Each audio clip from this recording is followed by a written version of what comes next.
Bapak dan Ibu yang saya hormati, di usia senja seharusnya hidup berjalan lebih pelan, hati lebih lapang, dan pikiran tidak lagi dibebani hal-hal yang melelahkan. Namun kenyataannya, banyak orang justru merasa semakin letih secara batin. Bukan karena usia, bukan karena kekurangan, melainkan karena orang-orang terdekat yang tanpa sadar terus menguras ketenangan. Lebih menyakitkan lagi, seringkali mereka adalah teman lama atau bahkan keluarga sendiri. Bapak dan Ibu yang menyimak dari Aceh, Medan, Jakarta, Surabaya, atau dari daerah lain bahkan luar negeri, silakan tuliskan di kolom komentar dari mana Anda menyimak hari ini. Karena apa yang kita bahas ini bukan pengalaman 1-2 orang, melainkan kenyataan hidup banyak orang di usia senja dari berbagai tempat dan latar belakang. Ada satu pemahaman penting yang sering datang terlambat. Tidak semua orang yang dekat dengan kita membawa kebaikan bagi batin kita. Kedekatan tidak selalu berarti kesehatan emosional. Ada hubungan yang secara lahiriah tampak baik, tetapi secara batin membuat hati gelisah, pikiran berat, dan perasaan terus tertekan. Jika dibiarkan, hubungan seperti ini perlahan mencuri ketenangan hidup. Di usia senja, waktu dan energi batin menjadi sangat berharga. Kita tidak lagi berada pada fase hidup untuk membuktikan diri, menyenangkan semua orang, atau mempertahankan hubungan apapun dengan mengorbankan kesehatan mental. Namun banyak orang masih bertahan dalam hubungan yang melelahkan karena rasa sungkan, rasa bersalah, atau karena label keluarga dan teman lama. Bapak dan Ibu, menjauhi orang tertentu bukan berarti membenci atau memutus silaturahmi secara kasar. Ini bukan tentang dendam atau permusuhan. Ini tentang kesadaran bahwa ketenangan batin perlu dijaga dengan sadar. Sama seperti tubuh yang harus dijauhkan dari hal-hal yang merusak kesehatan, batin pun perlu dijauhkan dari pengaruh yang melemahkan.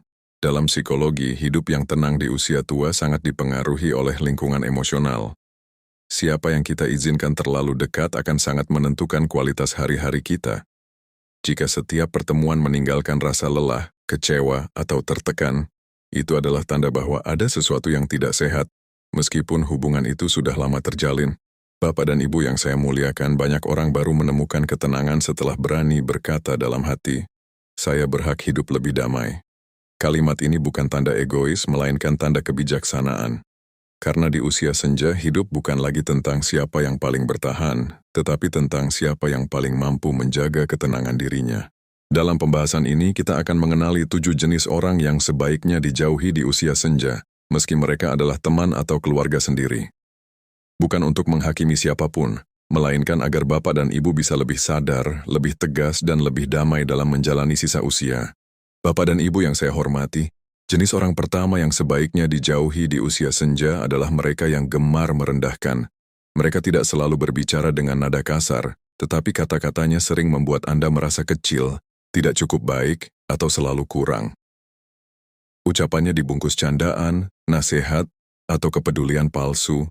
Namun setelah berbincang, hati justru terasa tidak enak. Orang seperti ini kerap mengomentari pilihan hidup Anda, membandingkan dengan orang lain, atau mengingatkan kesalahan lama yang seharusnya sudah selesai. Mereka seolah lebih tahu apa yang benar untuk hidup Anda, padahal yang terjadi adalah perlahan mengikis harga diri. Tanpa disadari, Anda mulai meragukan diri sendiri dan mempertanyakan keputusan yang sebenarnya sudah Anda pikirkan matang-matang. Di usia senja, perlakuan merendahkan sangat melelahkan secara batin. Secara psikologis, ketika seseorang terus-menerus diposisikan sebagai pihak yang salah atau kurang, pikiran akan bekerja lebih keras untuk membela diri. Akibatnya, energi batin terkuras, dan ketenangan yang seharusnya hadir justru menjauh. Bapak dan Ibu, yang membuat jenis ini berbahaya adalah karena sering datang dari orang terdekat, saudara ipar, bahkan anak sendiri. Karena ada ikatan keluarga, kita sering menoleransi lebih lama. Kita menahan perasaan demi menjaga hubungan, padahal luka yang ditimbulkan terus menumpuk. Penting untuk dipahami bahwa merendahkan orang lain seringkali berasal dari masalah batin orang tersebut, bukan dari kekurangan kita.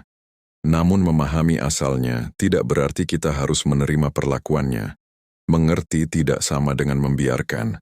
Di usia senja, batas emosional bukan sikap keras melainkan bentuk perlindungan diri. Bapak dan Ibu yang saya muliakan, perhatikan tanda-tandanya dengan jujur. Jika setiap kali bertemu seseorang Anda merasa lelah, ragu pada diri sendiri, dan tidak lagi menjadi diri Anda yang tenang, Itu adalah sinyal kuat bahwa hubungan tersebut tidak sehat. Hubungan yang baik seharusnya membuat kita merasa dihargai, bukan terus diuji harga dirinya. Menjaga jarak dari orang yang merendahkan bukan tanda kelemahan, justru itu tanda kedewasaan. Anda berhak dihormati, didengar, dan diperlakukan dengan layak, tanpa harus membuktikan apapun. Di segmen berikutnya, kita akan membahas jenis kedua. Orang yang selalu memainkan peran korban dan membuat Anda merasa bersalah tanpa henti. Bapak dan Ibu yang saya hormati, jenis orang kedua yang sebaiknya dijauhi di usia senja adalah mereka yang selalu memposisikan diri sebagai korban. Dalam setiap cerita, merekalah yang paling tersakiti, paling menderita, dan paling tidak dimengerti. Apapun yang terjadi, selalu ada pihak lain yang disalahkan. Dan seringkali tanpa disadari, Andalah yang dibebani rasa bersalah itu. Orang seperti ini gemar mengeluh tanpa henti. Setiap pertemuan dipenuhi cerita tentang penderitaan mereka. Jika Anda mencoba memberi saran, Anda dianggap tidak peka. Jika Anda diam, Anda dianggap tidak peduli. Lama-kelamaan, Anda merasa harus selalu siap secara emosional untuk mereka, meski batin sendiri sudah kelelahan. Di usia senja, pola seperti ini sangat menguras tenaga batin. Secara psikologis, orang yang terus-menerus berada di dekat korban abadi akan menyerap emosi negatif yang bukan miliknya. Pikiran menjadi berat, hati mudah sedih, dan kebahagiaan sederhana sulit dirasakan. Semua ini terjadi perlahan tanpa suara, tetapi dampaknya nyata. Bapak dan Ibu, yang membuat jenis ini sulit dihadapi adalah mereka sering berlindung di balik kalimat pengorbanan masa lalu. Saya sudah banyak berbuat, atau kalau bukan karena saya. Kalimat seperti ini tidak diucapkan untuk memperbaiki hubungan, tetapi untuk mengikat Anda dalam rasa hutang emosional. Dan hutang emosional adalah belenggu yang sangat kuat, terutama bagi orang yang berhati lembut. Tidak jarang, orang yang selalu berperan sebagai korban adalah keluarga sendiri. Saudara, pasangan, bahkan orang tua. Karena ada ikatan darah dan sejarah panjang, kita merasa tidak enak untuk menarik diri. Namun hubungan yang sehat tidak dibangun di atas rasa bersalah yang terus-menerus.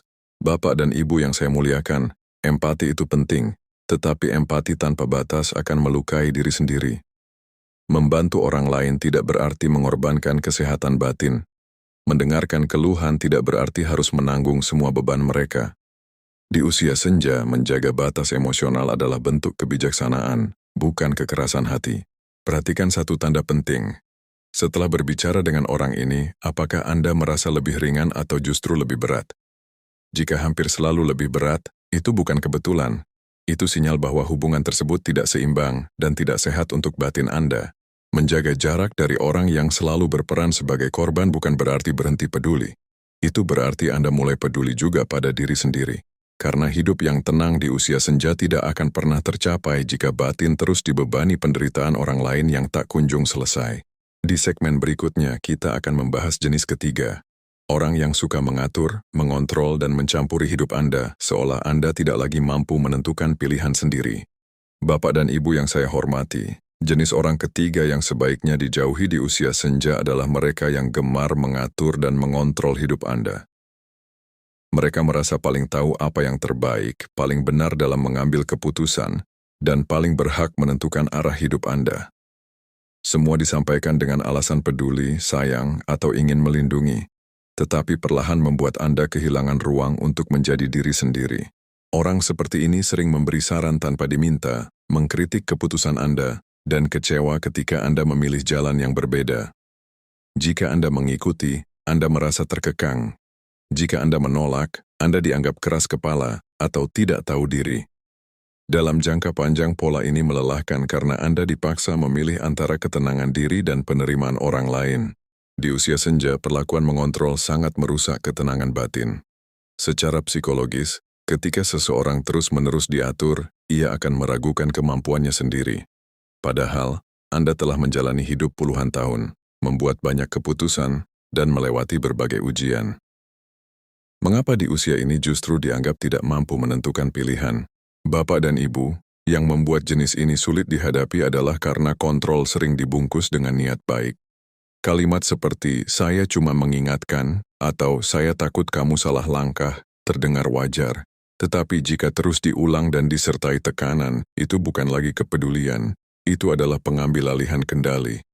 Kepedulian yang sehat memberi ruang, bukan memerintah. Seringkali orang yang suka mengontrol adalah keluarga dekat. Anak yang merasa paling tahu, saudara yang merasa paling berhasil, atau pasangan yang terbiasa memegang kendali. Karena hubungan dekat, batas menjadi kabur.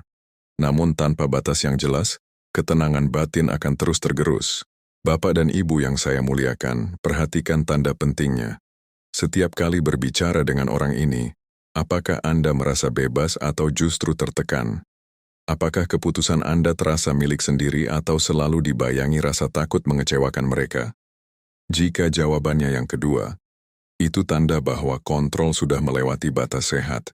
Menolak dikontrol bukan berarti menolak saran. Anda tetap bisa mendengar, mempertimbangkan, lalu memutuskan sendiri. Di usia senja, hak menentukan hidup sendiri adalah hak yang sah. Ketegasan yang tenang jauh lebih bermartabat daripada penjelasan panjang yang melelahkan. Menjaga jarak dari orang yang suka mengontrol bukan tindakan durhaka. Itu adalah cara menjaga martabat, kemandirian batin, dan ketenangan hidup. Karena hidup yang tenang di usia senja hanya mungkin ketika kita masih memegang kemudi atas hidup kita sendiri. Di segmen berikutnya, kita akan membahas jenis keempat, orang yang selalu membawa drama, konflik, dan emosi negatif, sehingga ketenangan sulit bertahan lama. Bapak dan Ibu yang saya hormati, jenis orang keempat yang sebaiknya dijauhi di usia senja adalah mereka yang selalu membawa drama dan emosi negatif ke dalam setiap pertemuan. Bahkan ketika niat Anda hanya ingin bersilaturahmi atau berbincang ringan, suasana cepat berubah menjadi penuh keluhan, konflik, dan cerita yang membuat hati ikut panas. Orang seperti ini cenderung membesar-besarkan masalah kecil, mengulang cerita yang sama, dan menyebarkan kecemasan ke sekelilingnya. Tanpa disadari, emosi negatif itu menular. Setelah bertemu mereka, Anda merasa lelah, sulit tersenyum, dan membutuhkan waktu lama untuk kembali tenang. Padahal, tidak ada masalah besar yang sebenarnya Anda alami. Di usia senja, paparan emosi negatif yang terus-menerus sangat berdampak pada kesehatan batin dan fisik. Secara psikologis, tubuh orang yang sering berada dalam suasana tegang akan lebih mudah lelah, tidur tidak nyenyak, dan pikirannya sulit berhenti. Hal-hal kecil terasa berat karena energi sudah terkuras sejak awal. Bapak dan Ibu yang membuat jenis ini berbahaya adalah karena mereka sering tidak sadar sedang menyebarkan beban emosi. Mereka berkata, "Saya cuma cerita," atau "Saya butuh didengarkan." Namun ketika cerita yang sama terus diulang tanpa usaha memperbaiki keadaan, itu bukan lagi berbagi, melainkan membuang beban ke orang lain. Seringkali pembawa drama juga gemar memicu konflik keluarga. Sedikit kesalahpahaman diperbesar, kalimat kecil dipelintir. Akhirnya, hubungan yang seharusnya hangat menjadi renggang. Dan yang paling menderita adalah orang-orang yang sebenarnya hanya ingin hidup tenang. Bapak dan Ibu yang saya muliakan, di usia senja kita tidak lagi berkewajiban menjadi tempat pembuangan emosi semua orang. Mendengarkan boleh, peduli boleh, tetapi menyerap semua emosi orang lain bukan kewajiban. Hubungan yang sehat seharusnya menenangkan, bukan menguras. Perhatikan tanda pentingnya. Jika setiap kali bertemu seseorang Anda merasa tegang, capek, dan tidak bersemangat, itu bukan kebetulan. Itu sinyal bahwa emosi negatif orang tersebut sedang membebani batin Anda. Mengabaikan sinyal ini hanya akan memperpanjang kelelahan. Menjaga jarak dari pembawa drama bukan berarti tidak peduli. Itu adalah keputusan sadar untuk melindungi ketenangan hidup. Di usia senja, ketenangan bukan lagi bonus, melainkan kebutuhan yang harus dijaga dengan serius. Di segmen berikutnya kita akan membahas jenis kelima, orang yang hanya hadir saat membutuhkan, tetapi menghilang saat Anda membutuhkan mereka. Bapak dan Ibu yang saya hormati, jenis orang kelima yang sebaiknya dijauhi di usia senja adalah mereka yang hanya hadir ketika membutuhkan Anda, namun menghilang saat Anda membutuhkan mereka. Di awal, mereka terlihat hangat, ramah, dan penuh perhatian. Namun seiring waktu, pola itu terbaca jelas. Hubungan berjalan satu arah dan Andalah yang selalu memberi. Orang seperti ini pandai memanfaatkan empati dan kebaikan hati. Mereka tahu Anda sulit menolak, tahu Anda tidak enak hati, dan tahu Anda cenderung mendahulukan orang lain. Setiap kali mereka membutuhkan waktu, tenaga, atau bantuan Anda diingat. Namun ketika Anda lelah, sakit, atau sekadar ingin didengarkan, mereka selalu punya alasan untuk tidak hadir. Di usia senja, hubungan yang timpang seperti ini sangat melelahkan secara batin. Secara psikologis, memberi tanpa pernah menerima menumbuhkan rasa kosong dan tidak dihargai. Perlahan muncul pertanyaan yang menyakitkan. Apakah saya hanya berarti saat saya berguna? Pertanyaan ini, jika dibiarkan, menggerogoti harga diri dan ketenangan. Bapak dan ibu yang membuat jenis ini sulit dikenali adalah karena mereka jarang terlihat kasar atau menyakitkan secara langsung. Tidak ada kata-kata keras, tidak ada konflik besar, yang ada adalah ketidakhadiran di saat-saat penting. Dan justru ketidakhadiran itulah bentuk pengabaian yang paling halus namun paling melukai. Tidak jarang, orang seperti ini adalah keluarga sendiri. Saudara yang selalu datang saat butuh bantuan, anak yang hanya menghubungi ketika ada keperluan, atau kerabat yang ingat saat membutuhkan dukungan. Karena ikatan darah, kita sering memaklumi. Padahal, hubungan yang sehat tetap membutuhkan timbal balik, meski sederhana. Bapak dan Ibu yang saya muliakan, hubungan yang baik bukan soal sering bertemu, tetapi soal rasa saling hadir. Ketika kehadiran hanya satu arah, itu bukan lagi hubungan, itu beban. Di usia senja, memikul beban seperti ini hanya akan menguras sisa energi batin yang seharusnya dijaga. Perhatikan perasaan Anda setelah berinteraksi dengan orang ini. Apakah Anda merasa digunakan? Apakah Anda merasa keberadaan Anda hanya bernilai saat memberi? Jika ya, itu tanda bahwa hubungan tersebut perlu ditata ulang dengan bijak. Menjaga jarak dari orang yang hanya datang saat butuh bukan berarti berhenti menyayangi. Itu berarti Anda mulai menyayangi diri sendiri. Di usia senja, menyayangi diri sendiri bukan egoisme, melainkan kebijaksanaan yang menjaga ketenangan hidup. Di segmen berikutnya kita akan membahas jenis ke-6. Orang yang gemar memicu konflik, memecah belah, dan membuat hubungan di sekitar Anda tidak pernah benar-benar damai. Bapak dan Ibu yang saya hormati, jenis orang ke-6 yang sebaiknya dijauhi di usia senja adalah mereka yang gemar memicu konflik dan memecah belah. Orang seperti ini mungkin tidak selalu tampak bermasalah di permukaan. Namun di balik obrolan sehari-hari, mereka menyelipkan api kecil berupa adu domba, bisik-bisik, atau cerita yang dipelintir. Tujuannya seringkali bukan mencari kebenaran, melainkan menciptakan ketegangan. Ciri khasnya adalah membawa cerita tentang orang lain dengan nada curiga. Katanya dia bilang begini, atau sebenarnya yang salah itu bukan kamu. Kalimat-kalimat seperti ini terdengar sepele, tetapi dampaknya besar. Perlahan, kepercayaan antar anggota keluarga atau pertemanan terkikis, dan suasana yang tadinya damai berubah menjadi penuh prasangka. Di usia senja, konflik seperti ini sangat menguras batin. Secara psikologis, pikiran dipaksa memilih kubu, menimbang cerita, dan menyimpan kecurigaan. Hati tidak pernah benar-benar tenang karena selalu ada isu baru. Padahal, di fase hidup ini, yang dibutuhkan adalah rasa aman dan damai, bukan drama berkepanjangan. Bapak dan Ibu, orang pemicu konflik sering merasa hidupnya berarti ketika ia berada di tengah keramaian masalah. Ketika suasana tenang, mereka gelisah. Maka mereka menciptakan kegaduhan agar merasa dibutuhkan. Memahami motif ini penting, tetapi memahami tidak berarti ikut terlibat. Justru keterlibatan kita memberi panggung bagi perilaku tersebut. Seringkali, orang seperti ini adalah kerabat dekat atau teman lama yang pandai berbicara. Karena kedekatan, kita mudah percaya. Kita lupa menyaring informasi. Akibatnya, kita ikut menyimpan emosi yang seharusnya tidak perlu. Hubungan yang lain pun ikut rusak, padahal akar masalahnya bukan pada kita. Bapak dan Ibu yang saya muliakan, tanda paling jelas dari tipe ini adalah setiap pertemuan selalu berakhir dengan cerita negatif tentang orang lain. Hampir tidak pernah ada obrolan yang menenangkan. Jika Anda pulang dengan pikiran penuh, hati resah, dan hubungan dengan pihak lain ikut terganggu, itu sinyal kuat untuk menjaga jarak.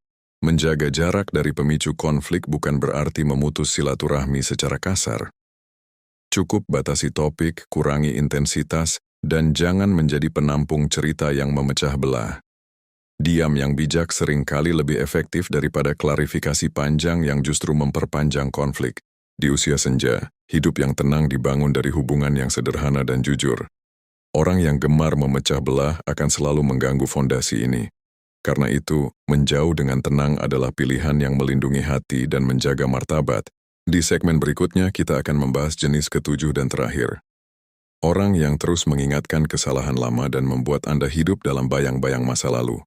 Bapak dan Ibu yang saya hormati, jenis orang ke-7 yang sebaiknya dijauhi di usia senja adalah mereka yang gemar mengungkit masa lalu dan kesalahan lama. Setiap pertemuan seolah menjadi pengadilan kecil, di mana cerita lama dihidupkan kembali, luka lama dibuka, dan kesalahan yang seharusnya sudah selesai terus diputar ulang. Orang seperti ini membuat kita seakan tidak pernah diberi kesempatan untuk bertumbuh. Ciri khasnya adalah kalimat-kalimat seperti, "Dulu kamu begini," atau "makanya dari dulu saya sudah bilang." Kalimat itu mungkin terdengar biasa, tetapi dampaknya dalam. Ia menarik batin kembali ke masa yang sudah lewat, menumbuhkan rasa bersalah, dan mengaburkan segala perubahan baik yang telah kita lakukan. Di usia senja, hal ini sangat melelahkan karena energi batin seharusnya digunakan untuk menikmati hari ini, bukan mengulang hukuman masa lalu. Secara psikologis, orang yang terus mengungkit masa lalu sering memiliki kebutuhan untuk merasa benar atau berkuasa. Dengan mengingatkan kesalahan lama orang lain, mereka menempatkan diri pada posisi lebih tinggi. Memahami motif ini penting, namun tidak berarti kita harus tinggal dalam lingkaran itu. Kita berhak keluar dari percakapan yang membuat kita merasa kecil. Bapak dan Ibu, masa lalu tidak bisa diubah, tetapi maknanya bisa dipilih. Orang yang sehat secara emosional akan menggunakan masa lalu sebagai pelajaran, bukan sebagai senjata. Ketika seseorang memilih menjadikan masa lalu sebagai alat melukai, itu pertanda hubungan tersebut tidak aman bagi batin. Seringkali pengungkit masa lalu adalah keluarga dekat. Karena merasa paling tahu sejarah hidup kita, mereka merasa berhak mengingatkan kapan saja. Namun di usia senja, hak untuk hidup tanpa terus dihantui kesalahan lama adalah hak yang sah. Kita telah membayar pelajaran itu dengan waktu dan pengalaman. Bapak dan Ibu yang saya muliakan, perhatikan perasaan setelah berbicara dengan orang ini.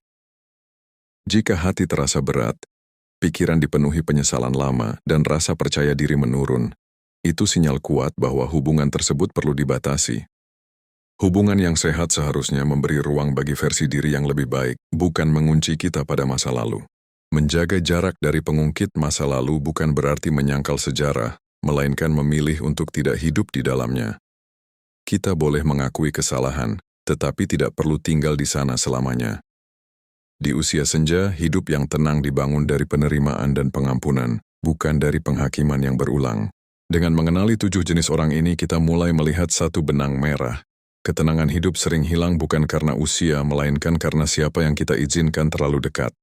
Di segmen berikutnya, kita akan mulai merangkum ke-7 jenis ini dan memahami bagaimana bersikap bijak tanpa konflik agar hidup di usia senja benar-benar terasa damai. Bapak dan Ibu yang saya hormati, setelah kita mengenali 7 jenis orang yang sebaiknya dijauhi di usia senja, satu pola besar menjadi terlihat jelas. Ketenangan hidup sering terkuras bukan oleh peristiwa besar, melainkan oleh hubungan yang terus-menerus menguras batin. Merendahkan, memainkan peran korban, mengontrol, membawa drama, datang hanya saat butuh, memecah belah, dan mengungkit masa lalu. Semuanya bekerja pelan namun konsisten menggerogoti kedamaian. Seringkali kita bertahan terlalu lama karena alasan yang terdengar mulia, menjaga perasaan, menghormati keluarga, atau menghargai persahabatan lama. Namun niat baik yang tidak disertai batas justru membuat kita kehilangan diri sendiri. Di usia senja, kehilangan seperti ini terasa lebih menyakitkan karena waktu dan energi batin tidak lagi sebanyak dulu. Bapak dan Ibu, menyadari pola ini adalah langkah besar. Ketika kita berhenti menyalahkan diri sendiri dan mulai melihat bahwa masalahnya adalah dinamika hubungan, hati mulai lega. Kita berhenti bertanya, apa yang salah dengan saya? Dan mulai bertanya, hubungan mana yang perlu saya atur ulang? Pergeseran pertanyaan ini mengubah segalanya. Secara psikologis, kesadaran memberi jarak antara kita dan emosi yang ditularkan orang lain. Kita tidak lagi menyerap semua keluhan, drama, atau rasa bersalah yang bukan milik kita. Kita belajar memilih respons, mendengar seperlunya, membantu secukupnya, dan berhenti saat batas terlampaui. Pilihan-pilihan kecil ini perlahan memulihkan ketenangan. Bapak dan Ibu yang saya muliakan, penting untuk diingat bahwa menjaga jarak tidak sama dengan memutus hubungan. Menjaga jarak adalah mengatur porsi, kita tetap sopan, tetap menghormati, tetapi tidak lagi menyerahkan seluruh ruang batin. Dengan porsi yang tepat, hubungan menjadi lebih aman, atau setidaknya tidak lagi melukai. Banyak orang takut dianggap egois ketika mulai menetapkan batas. Padahal, batas yang sehat justru mencegah kepahitan di kemudian hari. Ketika batas jelas, kita tidak menyimpan dendam, tidak memendam lelah, dan tidak meledak suatu hari nanti. Batas adalah bentuk kejujuran yang melindungi semua pihak. Bapak dan Ibu, usia senja adalah fase menyederhanakan hidup. Mengurangi beban bukan menambah, memilih damai bukan drama. Ketika kita berani memilih siapa yang boleh masuk dekat, kualitas hari-hari ikut berubah. Tidur lebih nyenyak, pikiran lebih jernih, dan hati lebih ringan. Di segmen terakhir kita akan menutup pembahasan ini dengan penegasan besar dan ajakan hangat. Agar semua yang telah dibahas menjadi pegangan sederhana untuk menjalani usia senja dengan lebih tenang, bermartabat, dan bahagia. Bapak dan Ibu yang saya hormati, setelah kita menelusuri seluruh pembahasan ini, satu kebenaran menjadi semakin jelas. Di usia senja, ketenangan hidup tidak datang dengan sendirinya, tetapi harus dipilih dan dijaga dengan sadar. Bukan dengan kemarahan, bukan dengan memutus hubungan secara kasar, melainkan dengan kebijaksanaan dalam memilih kedekatan. Kita telah mengenali 7 jenis orang yang paling sering menguras ketenangan batin, mereka yang merendahkan, yang selalu berperan sebagai korban, yang suka mengontrol, yang membawa drama, yang hanya datang saat butuh, yang gemar memecah belah, dan yang terus mengungkit masa lalu. Ketujuhnya mungkin hadir dengan wajah berbeda, tetapi dampaknya sama, membuat hidup terasa berat, pikiran tidak tenang, dan hati perlahan lelah. Bapak dan Ibu, penting untuk dipahami bahwa menjauh bukan berarti membenci. Menjauh adalah bentuk perlindungan diri.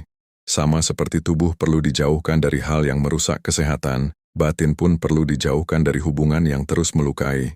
Bahkan jika orang tersebut adalah keluarga sendiri, kita tetap berhak menjaga ketenangan hidup.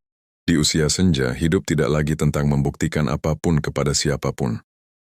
Kita sudah melewati banyak fase, banyak ujian, dan banyak pengorbanan. Kini saatnya hidup dijalani dengan lebih jujur. Jujur pada perasaan sendiri, jujur pada batas diri, dan jujur pada kebutuhan akan damai. Bapak dan Ibu yang saya muliakan, ketika kita mulai berani berkata dalam hati, hubungan ini melelahkan batin saya, disitulah kedewasaan bekerja. Kita tidak perlu berdebat panjang, tidak perlu menjelaskan segalanya. Cukup mengatur jarak, mengurangi intensitas, dan memilih respon yang tenang. Sikap tenang adalah batas yang paling kuat.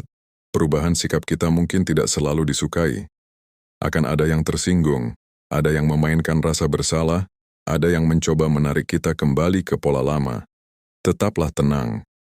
Reaksi mereka bukan tanda Anda salah, tetapi tanda bahwa Anda tidak lagi mudah dikendalikan. Bapak dan Ibu, usia senja adalah fase hidup yang sangat berharga. Fase untuk menyederhanakan, bukan merumitkan. Fase untuk menenangkan, bukan menguras. Fase untuk hidup dengan martabat, bukan terus menahan luka. Orang-orang yang tidak mampu menghormati batas Anda tidak layak mendapatkan seluruh energi batin Anda. Jika pembahasan ini terasa dekat dengan perjalanan hidup Bapak dan Ibu, silakan tuliskan di kolom komentar. Dari 7 jenis orang tadi, mana yang paling sering Anda temui dan pelajaran apa yang paling Anda rasakan? Cerita Anda bisa menjadi penguat bagi banyak orang lain yang sedang belajar menjaga ketenangan di usia senja. Dan bila Bapak dan Ibu ingin terus ditemani dengan pembahasan hangat seputar psikologi, kebijaksanaan hidup, dan ketenangan di usia senja, silakan ikuti dan berlangganan channel ini. Agar kita bisa terus berjalan bersama, lebih sadar, lebih tenang, dan lebih bermartabat,